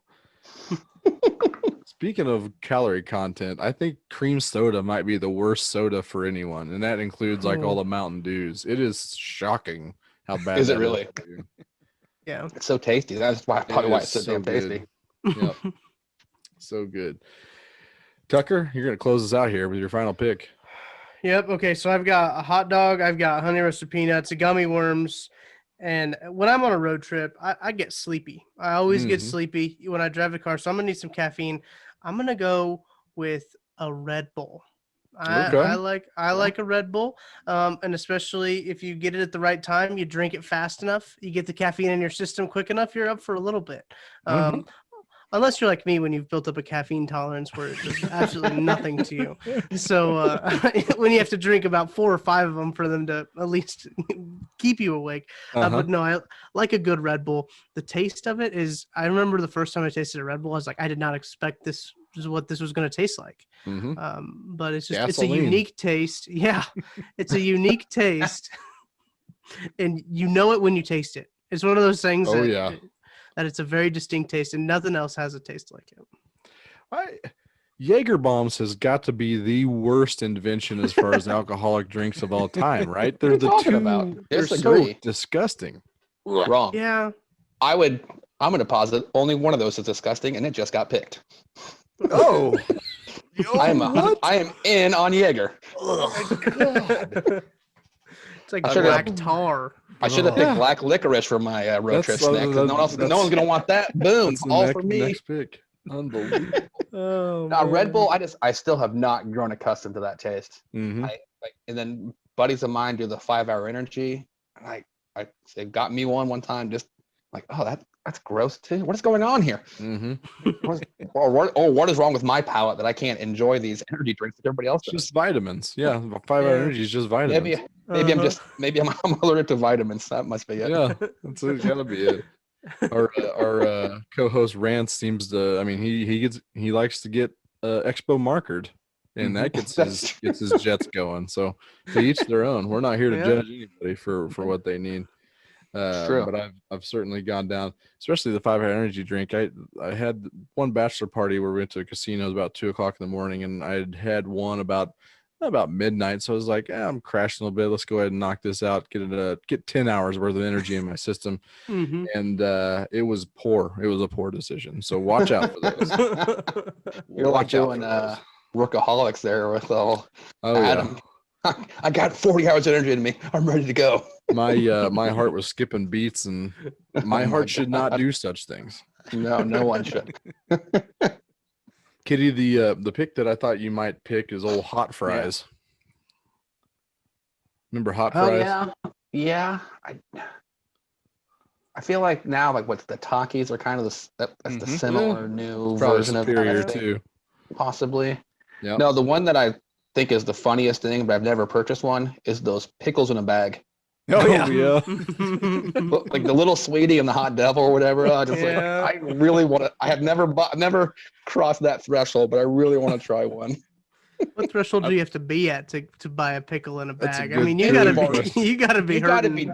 You've got to be in the back seat of an SUV you've been drinking for the last 3 hours on the road trip before the gas You're station in the stop. third row because you've been Yes. you've been pushed to the very back. They can't You're drinking stand and to being hear you loud. talk.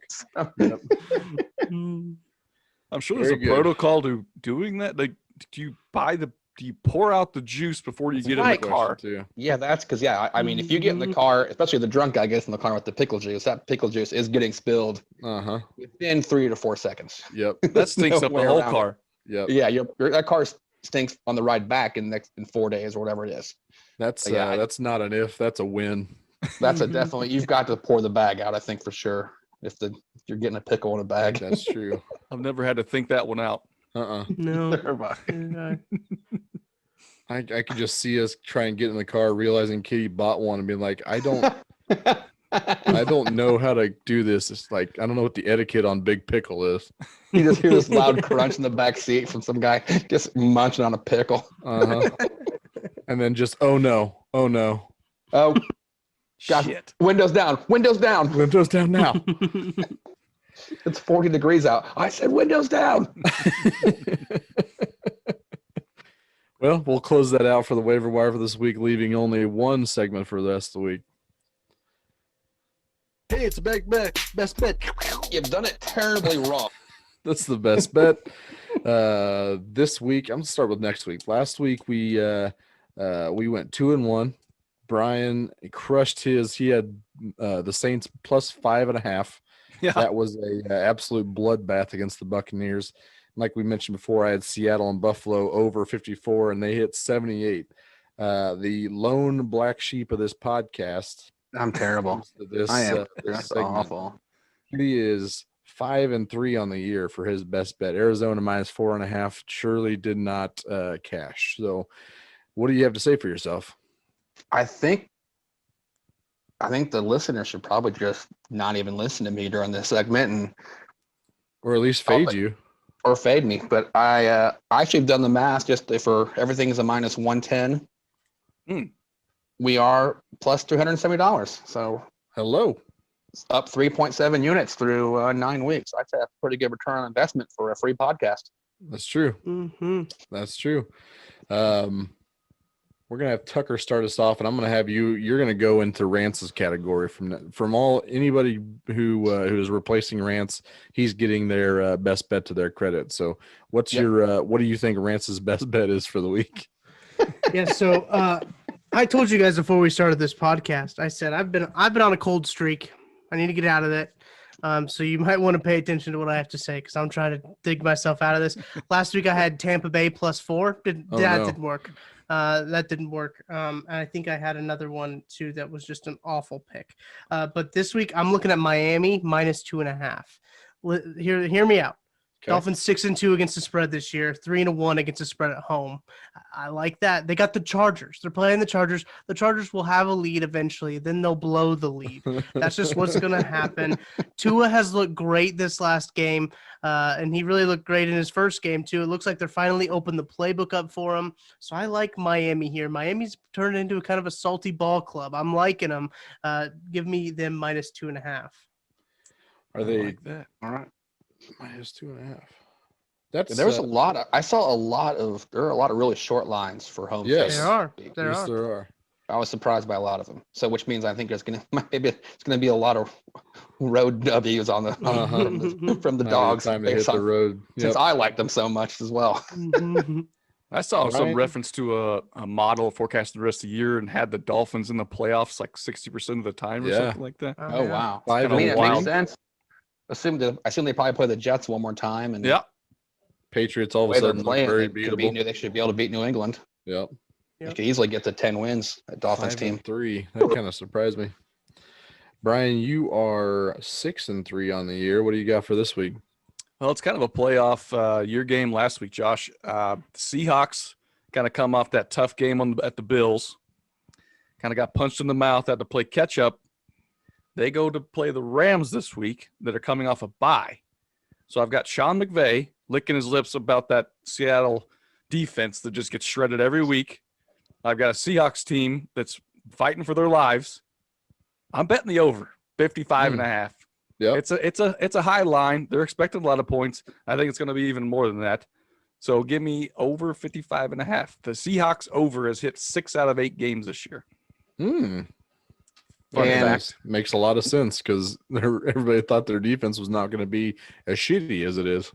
Yeah. I looked into that game as well, and I was looking at that, and since for the last 2 years of the 4 matchups, that gone over 3 times that 55 number. So nice. Interesting. Sean McVay's like a mad scientist too. So I mean, get him in an extra week to prepare. And then a defense that's stopped nobody all year. So yeah, in a game they need to win, really. I mean, this NFC is a Shark Tank. I mean, they got to win all those games they can. They definitely need to protect their home court against the division. Mm-hmm. Interesting. Okay, my pick. Green Bay and Jacksonville are fighting this week, and Green Bay are 13.5-point favorites. That's a pretty big spread. And I'm taking the Packers. They are absolutely dialed in. Aaron Rodgers, Devontae Adams cannot be stopped. And the Packers get Aaron Jones again healthy. It's going to be a high of 47 with a chance of rain, so it could get a little hairy, but Jacksonville has the worst defensive DVOA according to the Football Outsiders. Packers going to put up 40. Rodgers is going to score at least 3 touchdowns, and they're definitely going to cover 13.5. So give me the Packers 13.5. I can't believe you're putting money against old Jake the Snake. Yeah. Old Jake the Snake Ludden, you're going to go ahead and bet against him? Oh, no. He did have a pretty impressive run with that little spin move he did at the goal line. That was pretty nifty. That was nice. Pretty good. No way that comes back to bite you. No way. I'm 6-3 too, so we're just as likely for it to come back and bite both of us, Brian. Did you see the wind in the Browns game? I did. Josh, that bet doesn't count. I told you that. Put that off the record. Well, you guys 1-1, 1 loss. You're good to go there. Yeah. All worked out. That's true. Kitty, you're going to bring us home with your best bet this week. Yeah, I saw, as I mentioned, there's a lot of small favorites at home. I liked a lot of them, but I'm going a money line bet, and I'm going Bryson DeChambeau plus 185, top 5 at the Masters. Oh, I like outside the box here. That is my lock of the week. Bryson DeChambeau, top 5 at the Masters. I mean, the guy just dominated the U.S. Open in a way you're not supposed to win a U.S. Open, where he missed seemingly every fairway, but was able to, he's added all that muscle. He's strong enough, hacked out of the rough to the greens. U.S. Open greens notoriously fast, pretty similar to the Masters a lot of times. And that's been his biggest issue at the Masters. He can't handle the greens. Yep. But I think he's changed his game, added muscle. I think in that time off, he was working on his putter. And he should birdie every par 5, basically. Mm-hmm. Just because he's going to be so far down the fairway. As long as he's not wild with his driver, he should birdie every par 5. And I just cannot see him outside the top 5. So give me that plus 185. I need to make some money up. I'm 3-6 this year. Is that the move here? That's what I'm going for. I'm gonna start doing it's all money line bets from here on out. Yeah. I've got another NFL bet if you guys want to hear it. Do it. Okay, so this one I've been keeping my eye on because this line's gonna move. I know it's gonna move, so you got to get on this line early. Baltimore -7. They're playing the Pats, and they're only giving a score. We saw how the Pats looked against the Jets. Yeah. That Patriots team is not going to be able to keep it within 7 with this Baltimore team. I think that is an early line that you're going to want to hop on. I think I saw it open up at 6.5, and that's where I put money down on, is at 6.5. So luckily I hopped on that one, and it's only going to go up from here, I think. I think I saw 7.5 today already on that one. It's already so it's been moving. It's not going back to New England. There's no way. No, it's been moving. It's one you want to hop on because I think that one can get out of hand pretty quick. Right. I love that. Yeah. They're Baltimore can't lose right now. They don't. Right. No, they can't. Right. With the Chiefs 8-1, Steelers They undefeated 8-0, 9-0. Yep. 9-0, or they had a bye week already. So They already 8-0. had their So, I bye mean, week, yeah. Baltimore can't afford to lose at New England, so they need that one. Over under opened at 40.5. Baltimore could hit 40 points against that shitty Right, defense. Yeah.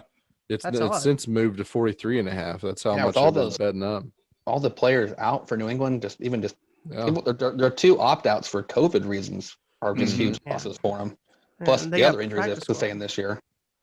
They've got all practice squad guys catching passes. So I mean, you got Gunnar Yeah. Olszewski and you got Demir Bird and all these guys that you've never Jacoby heard Myers of. is quite the target-rich environment for Cam Newton. Yep. I mean, it's just weird things going on in New England, but I really like Baltimore -7. Those were the 2 I was going back and forth on. Yeah, when I was. I like that actually a lot. Now we got them both on the record. Yep. Good luck, Rance. Well, Rance missed a few weeks. Rance missed a few weeks. That's true. Probably filled some in here. Playing catch up. Yeah, I hope I can help him out. Yep. He was actually, he's 3-1 on the year, so they could definitely, it could bring him even. That would be hilarious to me. I probably would with how I'm going. Very funny. In fact, I'm gonna let both of those count towards his record, just because it's gonna be that much more fun. Yep. Let's do it. That's gonna do it here for the Clearing Waivers podcast this week. Tucker, I really really appreciate you coming on. Had a blast having you on. Welcome anytime. We'll always be here to talk Chiefs, Royals, and whatever might come across the pipeline. So all the Sync Pistons out there can follow Tucker on Twitter at Tucker D Franklin.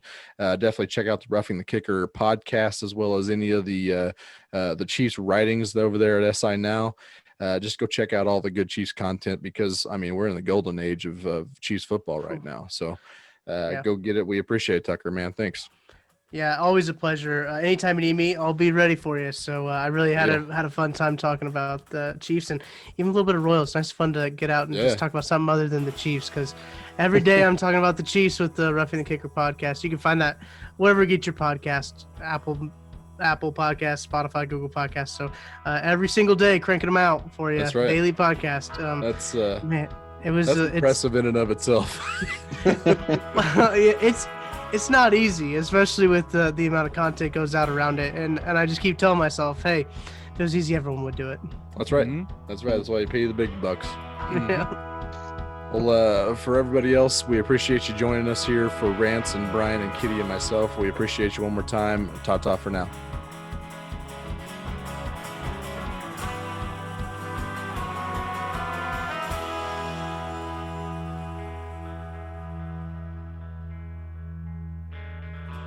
The day is done. Now the night has begun. Nerves in a restless crowd.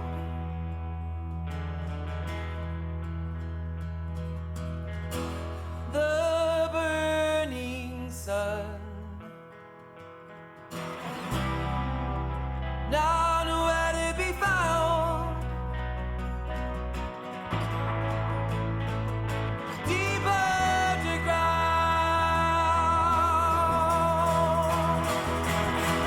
'Cause I have faith that nobody else can protect you, no. A page is burning, we'll all be dead under virgin snow. I have faith that nobody else can protect you, no. A page is burning, we'll all be dead under virgin snow. So hold your body close to the flames.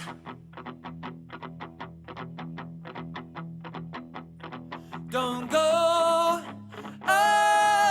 so haughty, walking away.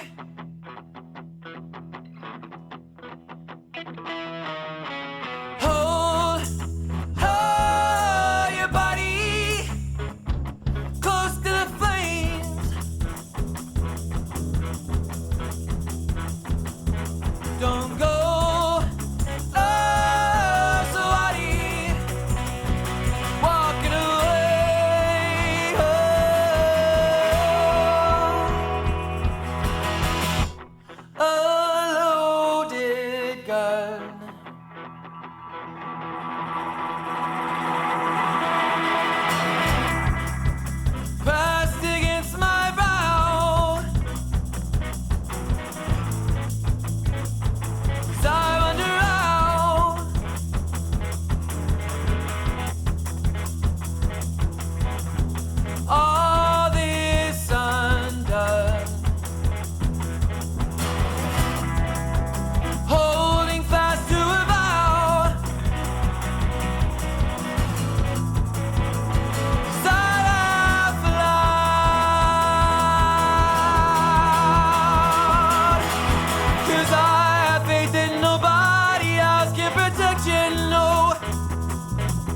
A page is burning, we'll all be dead under virgin snow. I have faith that nobody else can protect you, no. A page is burning, we'll all be dead under virgin snow. So hold your body close to the flames.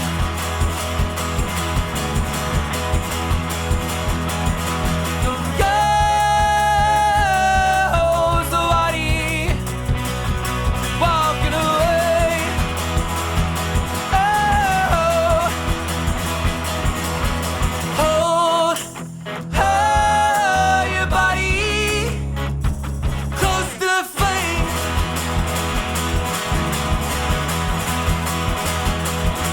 Don't go somebody walking away. Oh.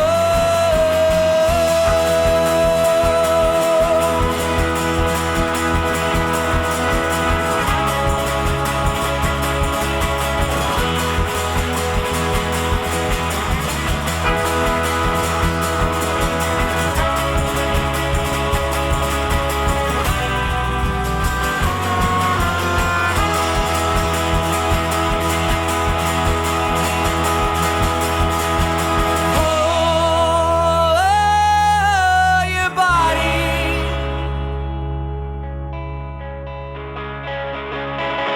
close to the flame.